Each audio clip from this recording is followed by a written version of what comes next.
Aloha and welcome to 1,000 Homes per Acre, Planning for Sustainable Housing Growth in Hawaii. We're excited to have you all here.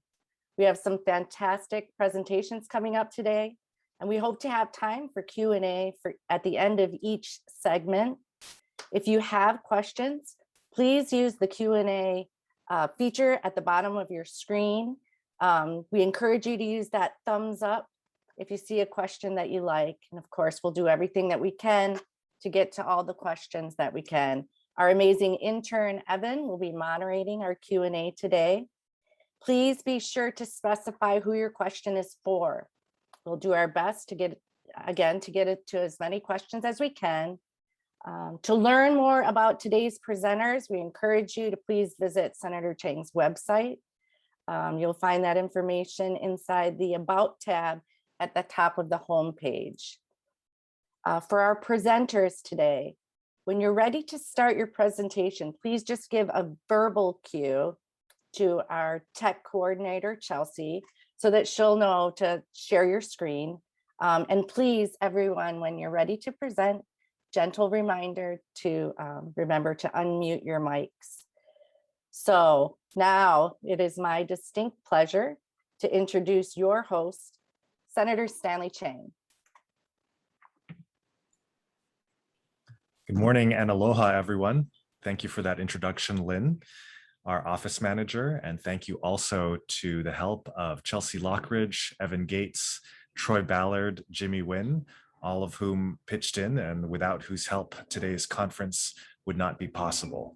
I'd also like to extend a special thank you to our presenters who are joining us today from all over the world. And finally, to you, our audience members, for tuning in to this important discussion. I wanted to start this morning by admitting that our conference title today, 1,000 Homes per Acre, is shocking. It is designed to be provocative.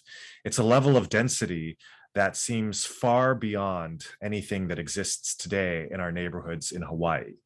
And the purpose of this conference is to stretch that Overton window, the window of options that we have to deal with the severe housing shortage here in Hawaii, and by extension, across the rest of this great country. Now, as you folks are all aware, there are many real reasons why housing doesn't get built. And we've heard all these concerns before.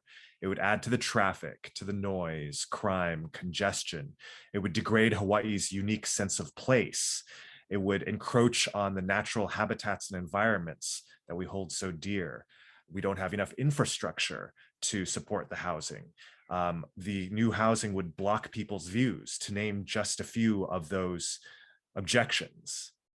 Well, today, we're here to hear from guest speakers from all over the world who have actually dealt with these issues, from New Haven, Connecticut to Tel Aviv, Israel, to Vancouver, Canada, to Ohio, to the Bay Area of California, all the way to Hong Kong.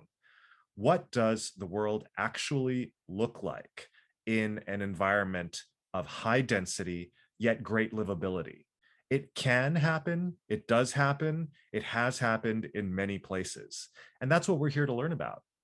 Once you listen to these presentations today, you'll realize that we can have our cake and eat it too. We can preserve our natural and agricultural lands. We can preserve all of our existing residential neighborhoods. We can reduce car traffic and carbon emissions. We can give people a better quality of life by giving them a 5-minute walk to everything. The only magical ingredient is very, very high density. Now, clearly, we have a long way to go to convince the public. We have a panel today that I'm very excited about on grassroots resistance to density, because quite frankly, those who wish to preserve our neighborhoods exactly as they are have won the policy debate for decades. And if we're the ones who want change, who want growth in housing, we must understand the reason why things are the way they are and why so many people in Hawaii and nationwide feel that that is the most important priority. So at the end of the day, I don't expect that everyone will agree with everything that has been presented and that has been discussed, but hopefully after listening to the presentations, we'll all learn something. I know I will. And maybe we'll be shocked.